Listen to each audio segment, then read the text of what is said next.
Ako po si Andres Siacat, pero mas kilala po ako sa Andy.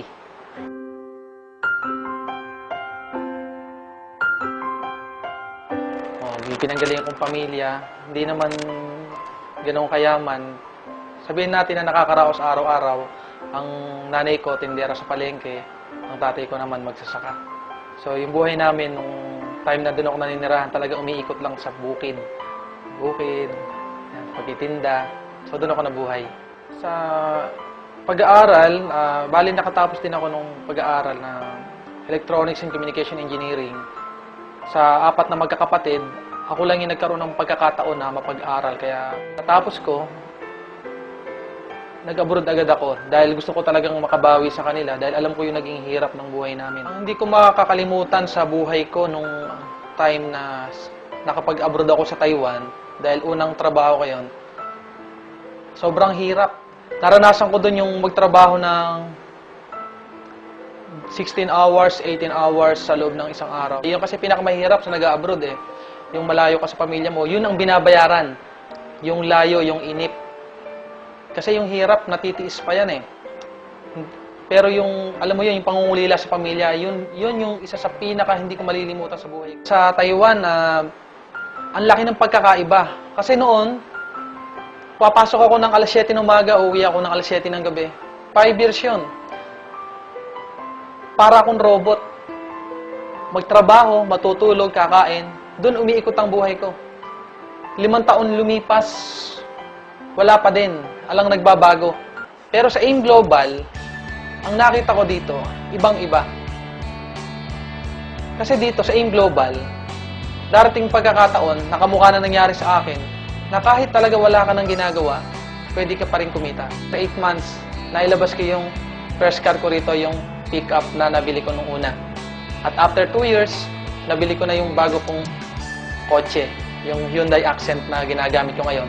And ito nga ngayon, ngayong October, yung condominium naman na pinapangarap ko, ay lalabas ko na rin ngayong October. Pag ako pupunta sa ibang bansa, alam na alam ko magtatrabaho ko. Pero dito sa AIM Global, grabe na nangyari sa akin. Pumupunta ako sa ibang bansa, Hong Kong, Singapore, Thailand, Malaysia. Pumupunta ako hindi para magtrabaho. Pumupunta ako ngayon para mamasyal, para magnegosyo. Ganun kaganda yung AIM Global. 1, 2, 3. I know you want me. You know I want you. I know you want me. You know I want you. I know you want me. You know I want you. I know you want me. You know I want you. 1, 2, 3, 4. 1, 2, 3, 4. Rumba. Ella quiere su rumba. Rumba. Ella quiere su rumba. Si es verdad que tú eres guapa, yo te voy a poner a gozar. Tú tienes la boca grande, dale, ponte a jugar. 1, 2, 3, 4. 1, 2, 3, 4. Sa company, sapagkat sa nangyari sa buhay namin, sa aming mag-asawa, na nakasama ko siya ng lagi na, hindi ka mukha dati na pinupunta ko pa siya sa Singapore. Pero dahil nga sa laki na kinikita ko na din, nagawa ko na yung pauwi siya dito. Yun ang isang bagay na hindi ko makakalimutan sa kumpanya. Very thankful talaga ako sa AIM Global. Dahil now, magkasama na kami ng asawa ko. Kasi before, nagtatrabaho ko bilang nurse sa bansang Singapore. So sa aming bago-bago pa lang mag-asawa, ang mahirap doon yung naghihiwalay kami dahil kailangan ko magbalik ng Singapore para ituloy ko yung trabaho ko doon.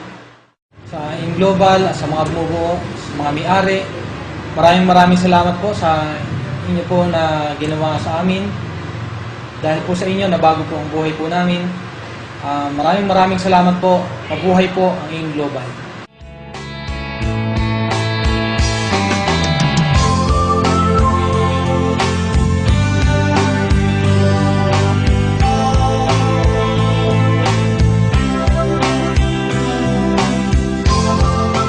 Pagka ginusto mo ang isang bagay, makakagawa ka ng paraan. Wala sa galing o talino. Ang importante pala, kung talagang walang-wala na mapagkukunan, kahit ano gagawin mo.